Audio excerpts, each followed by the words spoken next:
लेकिन वो बदल गए, इसमें कोई दो राय नहीं। घर की दीवार में खुद तुमने किया है सुराख, अब कोई झांक रहा है तो शिकायत कैसी।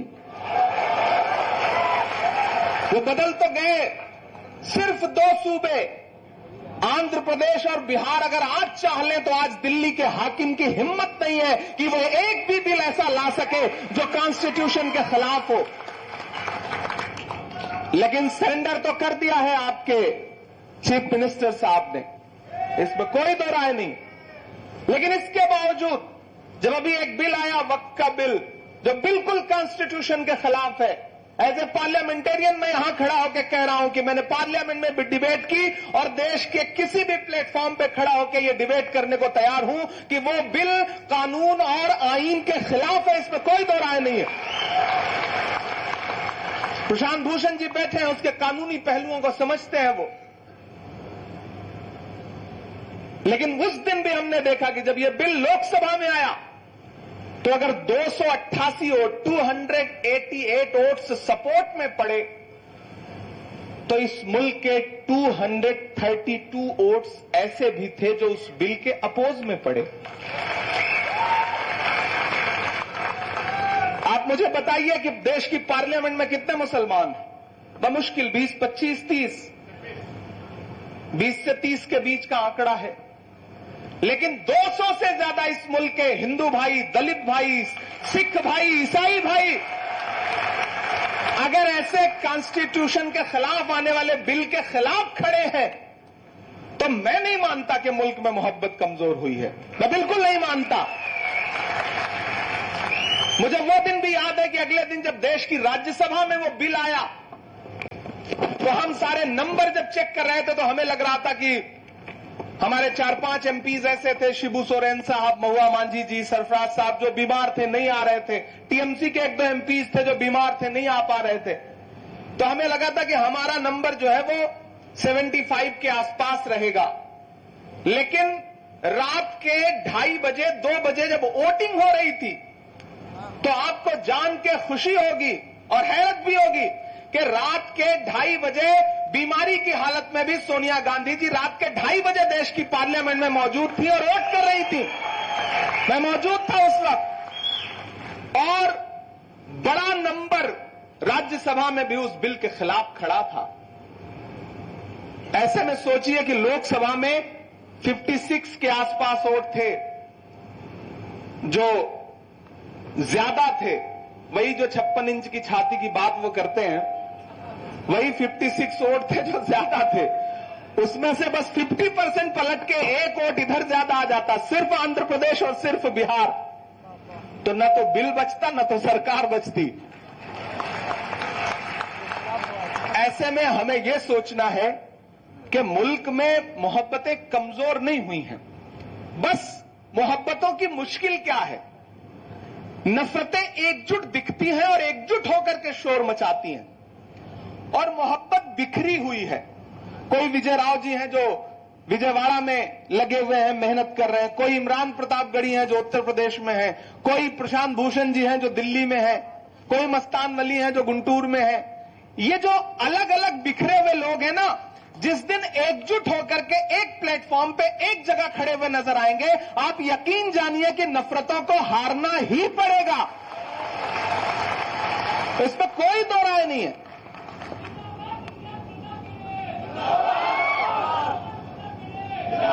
और दोस्तों, यहां जो मेरे बुजुर्ग बैठे हैं, मैं आपकी मोहब्बतों को सलाम करता हूं और मुखातिब हूं नई नस्लों से, मेरे हमउम्र साथियों से, कि इन्होंने तो अपनी जिंदगियां जी ली हैं और नफरत के खिलाफ लड़ते हुए बड़े फख्र और शान से जी है। अब इम्तिहान तो हमारा आपका है। अगर हम आप नहीं लड़ सके, हम आप अगर नहीं खड़े हो सके, हम आप अगर नफरतों को नहीं हरा सके, तो मुश्किलें हमारे आपके आने वाले बच्चों के लिए आएंगी। तो इसलिए मैं पूरे मुल्क यहां से खड़ा होकर एक बात कहता हूं। किसी ने कहा है कि जब तक शेर अपनी कहानियां खुद लिखना नहीं सीखेंगे, जब तक शेर अपनी कहानियां खुद लिखना नहीं सीखेंगे, तब तक अपनी कहानियों में शिकारी खुद को महान बताते रहेंगे। तो अपनी कहानियां तो खुद लिखनी सीखनी पड़ेंगी दोस्तों, क्योंकि मैंने कहा ना, सरकार के पास टूल्स बहुत हैं, इतने टूल हैं। वो अपोजिशन पे इल्जाम लगाती है कि अपोजिशन जो है वो टूल किट इस्तेमाल करता है, जबकि सच्चाई यह है कि भारतीय जनता पार्टी के पास इतने टूल किट हैं, इतने टूल किट हैं नफरत फैलाने के लिए कि आप अंदाजा नहीं लगा सकते। पिछले 70 सालों का एक्सपीरियंस है भाई, ऐसे आसान थोड़ी है। मोहब्बत का एक्सपीरियंस तो 10-20 साल का होता है ना, हमारा आपका जो पर्सनल एक्सपीरियंस है, वहां तो एकजुट तौर पे नफरत फैलाने के लिए बाकायदा तजुर्बा रखा हुआ है उन्होंने। और आज वो हमको आपको ये कहने के लिए आते हैं कि ये मुल्क आपका है या नहीं है, आप क्या हैं, आप क्या खाएंगे, आप क्या पहनेंगे। जिन्हें तिरंगे से नफरत है, अपना झंडा प्यारा है, गांधी का कातिल अब भी जिनकी आंखों का तारा है, शर्मनाक इतिहास है जिनका अंग्रेजों से यारी का, वो अब हमको बांट रहे हैं सर्टिफिकेट गद्दारी का। इसलिए न तो शर्मिंदा होइए और न डरिए, अलल ऐलान खड़े होइए। जुल्म के खिलाफ एक इंसान उठ खड़ा होता है ना, तो जुल्म को मुंह छिपाना पड़ता है। कोई एक महात्मा गांधी उठ खड़ा हुआ ना इस मुल्क में अंग्रेजों के खिलाफ, जब खड़े हुए महात्मा गांधी तो अकेले उठ खड़े हुए, लेकिन फिर पूरा मुल्क चल पड़ा ना, पूरा कारवां चल पड़ा। तो आज तो हम सबको यह सोचना है कि जो हर जालिम से टकराएगी वो आंधी बनाऊंगा। नए अंग्रेज आए हैं, नया गांधी बनाऊंगा। ये लड़ाई बहुत बड़ी है और इस लड़ाई को हर दिन लड़ना है। और मैं अक्सर एक बात हर मंच से पॉलिटिकल, देखिए हर लड़ाई, यहां जो सामने बैठे हैं साथियों, मैं आपसे कहना चाहता हूं, हर लड़ाई का हल पॉलिटिकल तरीके से नहीं निकलता है। हर लड़ाई हुकूमत नहीं लड़ती है, समाज को लड़ना पड़ता है, सोसाइटी को लड़ना पड़ता है, इंडिविजुअल लड़ना पड़ता है। अगर हम आपसे पूछें कि आपने अकेले दम पर नफरतों के खिलाफ क्या कोशिशें की हैं, तो आज जब घर जाइएगा तो इस बात को तन्हाई में बैठ के सोचिएगा कि पिछले 25-30 साल की जिंदगी में हमने अकेले इंडिविजुअल नफरत के खिलाफ जो लड़ाई लड़ी है वो कितनी बड़ी है। हम पूरी दुनिया को नहीं सुधार सकते, हम पूरे समाज को नहीं सुधार सकते। हम अपने आसपास अकेले दम पर क्या कर रहे हैं वो तय करेगा कि समाज सुधरेगा या नहीं सुधरेगा, मुल्क सुधरेगा या नहीं सुधरेगा। एक फिल्म आई थी रंग दे बसंती, उसमें एक बहुत खूबसूरत डायलॉग है कि दुनिया के किसी देश का सिस्टम परफेक्ट नहीं होता, उसे बनाना पड़ता है। तो हमने उस सिस्टम को परफेक्ट बनाने के लिए कितनी मेहनत की है, क्या किया है, ये हमको भी तो बताना पड़ेगा। तो साथियों, मैं बहुत ज्यादा तकरीर नहीं करूंगा, बहुत लंबा भाषण नहीं करूंगा, गर्मी बहुत ज्यादा है, नया पाने की चाहत में पुराना छूट जाता है, तुझे अपनाऊं तो मुझसे जमाना रूठ जाता है। मोहब्बत पढ़ने लिखने में बहुत आसान है, लेकिन मोहब्बत को निभाने में पसीना छूट जाता है। मैं तो आपको सलाम करूंगा कि आप इस गर्मी में कैसे बैठे हुए हैं, आपकी जिंदा दिली को सलाम। मैंने कहा ना, ये बहुत बड़ी बात है, वरना अपने एसी ऑडिटोरियम में और बड़े बड़े कूलर लगा करके लोग बड़ी बड़ी तकरीरें कर लेते हैं, इसमें कोई दो राय नहीं। लेकिन ऐसे माहौल में, इतनी तपती दोपहरी और गर्मी में, विजय राव जी के बुलाने पर अगर आप सारे लोग बैठे हैं तो मैं आपकी मोहब्बत को सलाम करता हूं। 2-3 बातें मैं बहुत इंपॉर्टेंट आपसे कहना चाहता हूं जो जरूरी हैं आपको बताना। डाइस पे जो लोग बैठे हैं, सबसे मेरा सिर्फ एक सवाल है कि मौजूदा हुकूमत की नाकामयाबियां, चाहे आपकी स्टेट गवर्नमेंट हो या सेंट्रल गवर्नमेंट हो, इनकी फैलाई गई नफरत, एंटी अवाम पब्लिक के खिलाफ जो इनके काम हैं, और अपोजिशन, इन दोनों के बीच में से मीडिया हटा दिया जाए तो क्या सरकार एक दिन भी चल पाएगी? तो आपको यह समझना पड़ेगा कि बचा कौन रहा है सरकार को।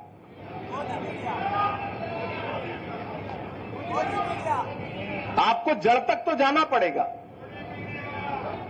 इधर हम पूछते हैं कि भैया रात के 2:30 बजे 26% टैरिफ लगा, कच्चे तेल की कीमत कम हुई, फिर भी एक्साइज ड्यूटी 2 रुपए बढ़ा दी गई। हम सवाल पूछते हैं कि 50 रुपए एलपीजी पे क्यों बढ़ गया, तो वो कहते हैं कि हम तहव्वुर राना को ला रहे हैं और उस पर डिस्कस करते हैं। जब हम ये उनसे पूछते हैं कि कश्मीर में आज भी लोग मारे जा रहे हैं, उस पर सवाल करते हैं, तो वो कहते हैं कि नहीं, वहां पे कोई सेना है जो प्रोटेस्ट कर रही है, और उस पर बात करते हैं। आप जब उनसे सवाल करते हैं कि बहुत हुई महंगाई की मार, अब की बार मोदी सरकार का नारा लगाने वाली सरकार ने आटा, चावल, दूध, दही, पनीर, छाछ, लस्सी और कफन तक पर जीएसटी लगा दी हो, तो मीडिया इस पे सवाल कुछ नहीं क्यों करता? तो फिर मीडिया शाम को आपको प्राइम टाइम में बताता है कि आओ हिंदू मुसलमान पे डिबेट करते हैं। फिर वो उठा करके कोई फुटकर से 2-4 लोग लेके आते हैं, चैनलों पे बिठाते हैं। अच्छा, मीडिया और नेता दोनों मजबूरियां समझिएगा। मैं अभी एक इंटरव्यू में था, तो उन्होंने हमसे कहा कि महाराष्ट्र के एक एमएलए ने औरंगजेब के बारे में ये बोला, आप क्या कहेंगे? मैंने कहा वो बेचारे, उनको वाक्पटुता नहीं है, चालाकी नहीं है बोलने की। उन्होंने कुछ और बोला, आपने कुछ और दिखाया, भाजपा ने उसको कुछ और बताया। होता क्या है ना, आप घर से, पार्लियामेंट से या ऑफिस से बाहर निकल रहे हैं, सामने मीडिया के 10 कैमरे खड़े हैं। आपको पता नहीं कि सवाल क्या है, लेकिन मीडिया को पता है कि एजेंडा क्या है। वो बिना कुछ बोले सीधे आपके मुंह में माइक घुसेड़ते हैं और कहेंगे कि मस्तान साहब, कनाडा में फलाने ने ये बोला है, आप क्या कहेंगे? अब मस्तान साहब की मजबूरी है कि मस्तान साहब अगर कुछ ना बोले तो मीडिया कहेगी कि देखो सवाल से भाग रहे हैं, और मस्तान साहब ने कुछ बोला तो उसमें से 10 सेकंड कटेगा और फिर वो मीडिया के एजेंडे का हिस्सा बन जाएगा। और खुदा के लिए एक बात आपसे गुजारिश करता हूं, ये जो चैनलों पर 2000-3000 लेकर के अपनी कम्युनिटी के लोग जो दाढ़ी टोपी के साथ डिबेट करने जाते हैं ना, खुदा के लिए उनको कंट्रोल करिए, उनको पकड़िए। अगर वो आपके इर्द गिर्द कहीं रहते हैं तो उनके घर जाइए कि भैया हम तुमको ये 2000 रुपए दे रहे हैं, प्लीज टीवी चैनल पे मत जाओ, ये अपने पास रखो। उनको एजेंडे का हिस्सा बनने मत दो। उनको न तो सब्जेक्ट पता है, न उनको पॉलिटिक्स पता है, बस उनको टीवी चैनल से फोन आता है और उनको लगता है कि अगले 1 घंटे में टीवी पर रहूंगा। बस इस खुशी में भाई जा करके खुद को भी जलील करवाते हैं, कम्युनिटी को भी जलील करवाते हैं और समाज का भी नुकसान करते हैं। तो मैं आपसे कह रहा था ना कि हुकूमत की नाकामयाबियां और अपोजिशन के बीच में से सिर्फ मीडिया हट जाए तो हुकूमत नहीं बचेगी। इसलिए मीडिया के जो बड़े संस्थान हैं वो तो आपके कब्जे में है नहीं, तो जो अल्टरनेट मीडिया है उसका सही इस्तेमाल कैसे हो सकता है, इसके बारे में बहुत संजीदगी से सोचना पड़ेगा। मैं एक डेटा देख रहा था एक दिन, तो मुझे पता चला कि इस देश में 373.2 मिलियन लोग ऐसे हैं जो फेसबुक यूज करते हैं। 373 मिलियन। इस देश में 391 मिलियन लोग ऐसे हैं जो इंस्टाग्राम यूज करते हैं। इस देश में 492 मिलियन लोग ऐसे हैं जो यूट्यूब यूज करते हैं।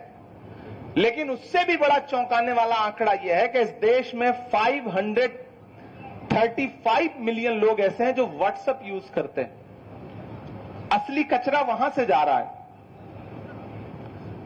असली आइडियोलॉजी का पूरा चैप्टर वहां से जा रहा है। आप सुबह, मैं किसी का कसूर नहीं देता, ऐसे भोले भाले पढ़े लिखे शरीफ लोग हैं कि बेचारे सुबह वो व्हाट्सएप खोलते हैं और उनके उसमें पूरा एक आर्टिकल आया हुआ रहता है। तो हिटलर ने कहा था ना, एक झूठ तब तक बोलो जब तक सच ना मान लिया जाए। फिर वो बेचारे जब 4-5 बार, 6 बार, 7 बार उसको पढ़ते हैं तो उनको लगता है कि यार इतना लंबा लंबा लिख के कोई झूठ थोड़ी भेजेगा। फिर उनके दिमाग में ये बात घुसने लगती है। इसलिए सोशल मीडिया का सही इस्तेमाल करना शुरू करिए।